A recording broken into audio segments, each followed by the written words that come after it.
Hi, and welcome to another edition of Lee's Thoughts. And today, a vendor sent me a product. This is a free product. This is a paid shoppable video. And let's get straight to it. It is a birthday present for a 70-year-old. It is a clock. What a great memento to celebrate a 70th birthday. Let's open it up and get straight to it, shall we? First, let's look at the gift packaging. Really nice. Special gift for you. The packaging is really nice. Let's open it up. Open it up. The first thing that's inside is a card that you can personalize for yourself. It comes with an envelope, and it simply just says "Happy Birthday." You can personalize that, put whatever you need to on that. You know, it's blank on the back side. You can write whatever you need to on that. I think it's nice that they kept it generic. You can write, your own notes on there, whatever you want. Nice.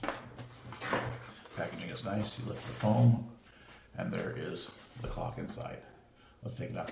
The packaging, that's not going to be broken. So it's it's an acrylic glass clock. I'll show you that. Very nice looking timepiece. I'll read the inscription. Happy 70th birthday. Behind you, all your memories. Before you, all your dreams.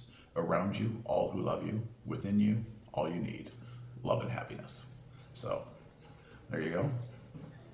If you're looking for a nice gift for a 70-year-old in your life, go out and get yourself this clock. Great gift.